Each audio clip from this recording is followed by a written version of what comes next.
अगर इरादे मजबूत हों और मेहनत लगातार जारी रहे तो बार बार मिलने वाली असफलताएं भी एक दिन सफलता की सीढ़ी बन जाती है।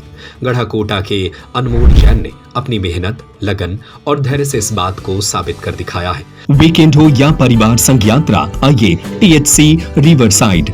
सागर से सिर्फ 30 मिनट की दूरी पर वीरांगना दुर्गावती टाइगर रिजर्व के बीचों बीच अनमोल ने UPSC CAPF परीक्षा में ऑल इंडिया 271वीं रैंक हासिल कर असिस्टेंट कमांडेंट का पद हासिल किया है। उनके सफलता के बाद परिवार ही नहीं बल्कि पूरे गढ़ाकोटा नगर में खुशी का माहौल है। अनमोल की सफलता इसलिए भी खास है क्योंकि यह मुकाम उन्होंने 1-2 प्रयास में नहीं बल्कि लगातार असफलताओं से सीखते हुए हासिल किया। पिछले करीब 3.5 साल से वह लगातार प्रतियोगी परीक्षाओं की तैयारी कर रहे थे। क्लर्क से लेकर उच्च स्तर तक की 20 से अधिक सरकारी नौकरियों की परीक्षाओं में शामिल हो चुके अनमोल का मुख्य लक्ष्य UPSC था। CAPF परीक्षा में यह उनका तीसरा प्रयास था। पिछली बार अनमोल सफलता से महज 4 नंबर से चूक गए थे। इतनी करीबी असफलता के बाद भी उन्होंने हार नहीं मानी। उन्होंने अपनी कमियों को पहचाना, कमजोर विषयों पर और ज्यादा मेहनत की और फिर पूरी ताकत के साथ अगले प्रयास की तैयारी में जुट गए। आखिरकार इस बार उनकी मेहनत रंग लाई और UPSC CAPF के परिणाम ने उनके सपने को हकीकत में बदल दिया। अनमोल कहते हैं कि लगातार असफलताएं मिलने पर हौसला जरूर टूटता है, लेकिन जब सामने माता पिता का चेहरा होता है तो मेहनत करने की ताकत और बढ़ जाती है। उनका कहना है कि माता पिता के चेहरे पर खुशी देखने के लिए उन्होंने लगातार प्रयास जारी रखा। अनमोल के पिता अरविंद जैन वकील हैं और मां अर्चना जैन शिक्षिका हैं। यह 2 भाई बहन हैं जिसमें अनमोल सबसे छोटे हैं। दिल्ली में हॉस्टल में रहकर अनमोल ने ऑनलाइन माध्यम और सेल्फ स्टडी के जरिए तैयारी की। वह रोजाना 8 से 10 घंटे पढ़ाई करते थे। उन्होंने अपनी तैयारी के दौरान छोटे छोटे नोट्स तैयार किए और उनका लगातार अध्ययन व रिवीजन किया। ऑनलाइन मॉक टेस्ट के जरिए वह अपनी तैयारी को परखते थे। अनमोल की कहानी उन हजारों युवाओं के लिए प्रेरणा है जो प्रतियोगी परीक्षाओं में 1-2 असफलताओं के बाद निराश हो जाते हैं। उनकी सफलता बताती है कि हार आखिरी मंजिल नहीं होती बल्कि अगली जीत की तैयारी होती है।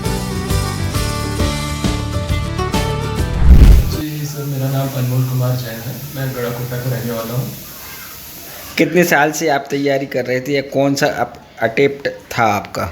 सर, मैं कंटिन्यू 2022 से इस परीक्षा की तैयारी कर रहा था। जनरली मैं UPSC की तैयारी कर रहा था, उसके द्वारा कंडक्ट किए जाने वाले एग्ज़ाम्स की, जिसके तहत ये मेरा तीसरा प्रयास था जिसमें मुझे सफलता प्राप्त हुई है। इसके पहले मुझे दूसरे प्रयास में 4 मार्क्स से मेरा एग्ज़ाम रुक गया था, जिसके कारण मुझे ये प्रयास देना पड़ा। लक्ष्य क्या था और कौन कौन सी परीक्षाएं अभी तक आप दे चुके हैं? सर, लक्ष्य तो मैं समझता हूँ कि बड़े ही देखे जाने चाहिए, तो मैंने भी अपना लक्ष्य बड़ा बनाया था कि मुझे एक ना एक दिन UPSC की परीक्षा क्रैक करनी है। तो मेरा लक्ष्य तो यही था कि UPSC की परीक्षा क्रैक की जाए। अभी आगे और भी लक्ष्य है कि थोड़ा सिविल सर्विसेज एग्ज़ाम से और पास किया जाए, जिससे अपने लक्ष्य को और बढ़ाया जा सके। और तैयारी कैसे की, कितने घंटे पढ़ाई करते थे आप? सर, घंटे तो ऐसे कभी फिक्स नहीं रहे, एग्ज़ाम के हिसाब से तैयारी करिए। जनरली हाँ 8 से 10 घंटे रोज़ पढ़ने पड़ा है, लेकिन एग्ज़ाम टाइम में सिर्फ सोने और खाने का समय निकाल के पढ़ाई करता हूँ। एजुकेशन में क्या क्या किया है आपने? जी सर, मैंने एजुकेशन हिंदी मीडियम का मैं छात्र रहा हूँ। मैंने 10वीं तक की अपनी शिक्षा सरस्वती शिशु मंदिर गढ़ाकोटा से करी है।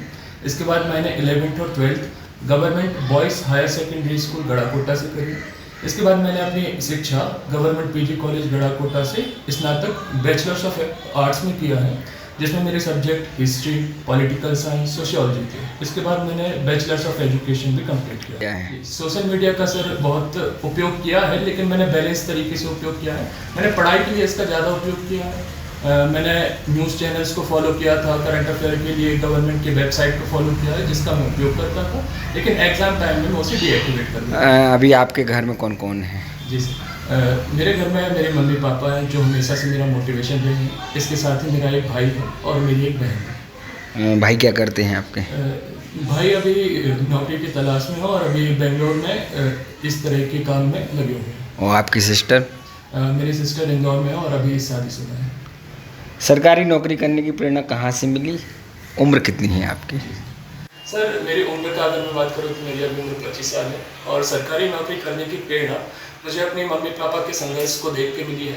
किस तरह से उन्होंने मुझे पाल पोस के बड़ा किया है, हम तीनों भाई बहनों को किस तरह से उन्होंने शिक्षा दी, किस तरह से हम लोग को आगे बढ़ाया। तो मुझे लगा कि अगर मैं अपनी पढ़ाई में अच्छा करता हूँ तो मैं अपने परिवार के लिए, साथ ही देश के लिए, समाज के लिए सब योगदान दे सकता हूँ। युवाओं को क्या आप संदेश देना चाहते हैं?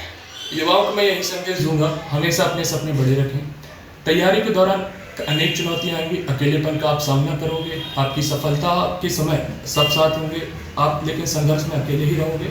तो उस संघर्ष से न डरें, सबके लाइफ में यही होता है। तो हमेशा आप अपने गोल को बड़ा रखें, उसके लिए मेहनत करें, लगे रहें, लगे रहने से हो जाएगा। संघर्ष तो बहुत रहा है इनका, मतलब इस परीक्षा में तो जो फिजिकल था उसमें तो बहुत मेहनत की इसने, 1-1.5 महीने, मतलब बहुत ज़्यादा। देख कर ऐसा लगता था कि भगवान हो जाए, क्योंकि बहुत ही कठिनाई से सुबह से लेकर शाम तक इतना शारीरिक किया है इसने कि हमको देख के दुख लगता था कि हो जाए इसका। अब आप भावुक सी लग रही हो। वो संघर्ष याद आ गया मुझे, तो अच्छा रहा, बहुत अच्छा रहा, मंजिल मिल गई इसकी। बहुत प्रसन्नता महसूस हो रही है। क्या है इनके भविष्य को लेके आप भविष्य इनका बढ़िया उज्जवल भविष्य।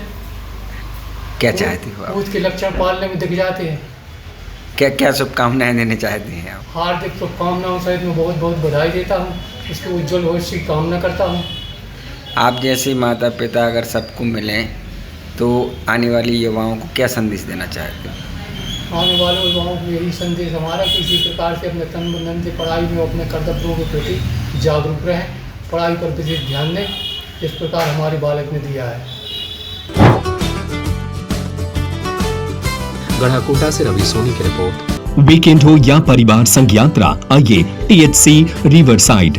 सागर से सिर्फ 30 मिनट की दूरी पर वीरांगना दुर्गावती टाइगर रिजर्व के बीचों बीच नदी किनारे बसा THC रिवरसाइड आपको देता है नदी किनारे के शांत नजारे, जंगल, जंगली जानवर और रंग बिरंगे पक्षी, प्राकृतिक वातावरण के बीच आरामदायक ठहरने की उत्तम व्यवस्था, स्वादिष्ट और लजीज व्यंजनों की अनुपम श्रृंखला।